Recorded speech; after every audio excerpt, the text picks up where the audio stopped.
Hello brew tubers, another brew day.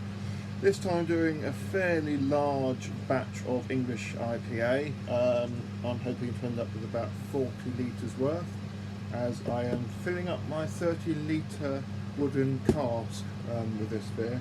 So yeah, it's enough to do the cask in a couple of bottles. Should be about 5.67%, something like that. 9 kilos of Marisotta malt, 550 grams of torrefied wheat and 350 grams of crystal, so quite a simple-ish grain bill.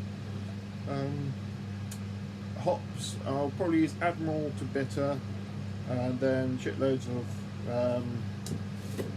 Goldings, East Kent Goldings, and some Bramling Cross as well, so should be quite nice.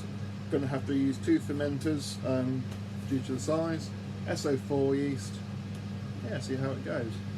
So it's smashing away at the moment. Took a lot of stirring in, quite a heavy grain bill, more than I'm used to, so that was quite interesting. But yeah, it's all going. I'll show you what it looks like. Oh, sorry for the slightly dishevelled appearance as well. Yes, I've gone into shorts and t-shirt since it is warm. I suffered yesterday in 30 degrees. A little bit cooler today, but yes, shorts and t-shirt weather, I think. I do need to brush my hair and have a shave, but sod it. Right, I'll show you the mashing. And there you see the mashing with the overflow pipe in full effect. So we've reached the end of the mash. We're going to start the sparge. Sparge is over, just getting up to boiling for the first hop addition. Start of the boil, in goes 40 grams of Admiral hops. The last 15 minutes of boil, in goes a Protoflock tablet, 90 grams of Bramling Cross, and 70 grams of East Kent Goldings. So 15 minutes to go, then flame out. Just coming to flame out, in goes 90 grams of East Kent Goldings.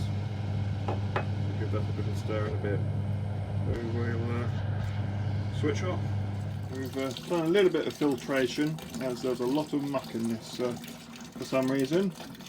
It's transferring it to the first of the fermenters. And there's the second. 20 litres in each. SO4 to ferment with. So that is the end of brew day. The SO4 yeast has been pitched into both of the fermenters. Slightly inconvenient having to split 40 litres into 2 fermenters. What really needs to happen is some sort of extension collar to the conical fermenters. I know, I think SS Brewtech do one. They have a little extension collar you clamp into place, and it would be great if Cranefather did something similar to increase the capacity to say 40 or 50 litres.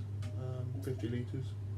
But yeah, anyway, split into 2. 1066 on the hydrometer, which was above my expectation. I was aiming for 1059, I think it was, something like that. So should be a good 6% beer. I think I'm slightly down on the quantity that I wanted, probably about a couple of litres.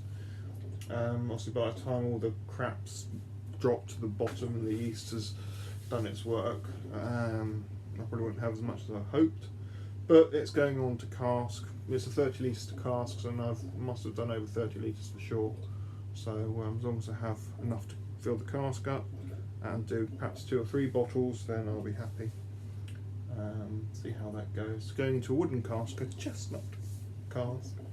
So very exciting. That'll be for my beer festival. Should ferment in time.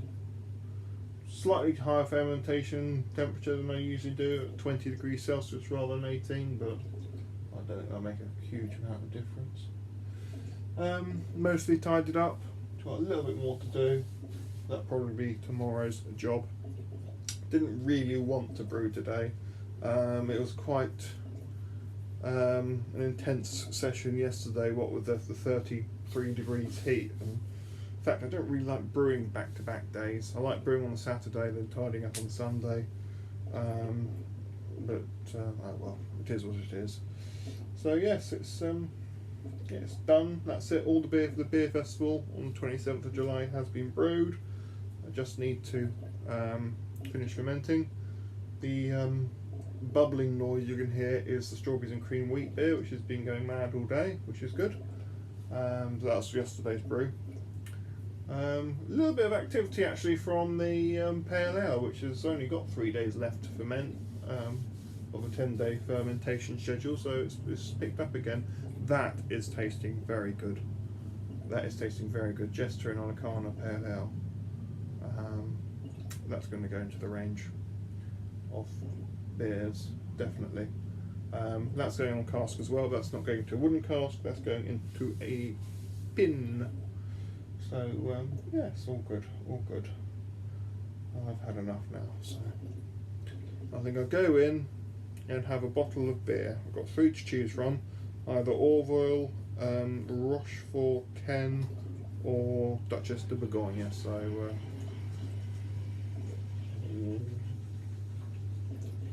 as the chiller unit jumps into life. So yeah, that's it. Probably won't be a brewing video for a little while. Might do a tasting video of 1 or 2 of the beers prior to the beer festival. One beer I did make recently was the New Zealand Pale Ale. 3%, not very strong, but it tastes really nice. It's got a nice hoppy fruitiness, tropical fruitiness to it, which is really good. So Watuikan, Waitai and Galaxy hops, I think, if I remember rightly. But conditioning at the moment needs to clear up a bit, so as soon as that's ready I'll do a little video on that. That'll be interesting to see. Other than that, yeah, we'll do videos for the beer festival in the next few weeks, but that's for them. Anyway, I'm rambling on too much. Thank you very much for watching, and I shall see you all again soon.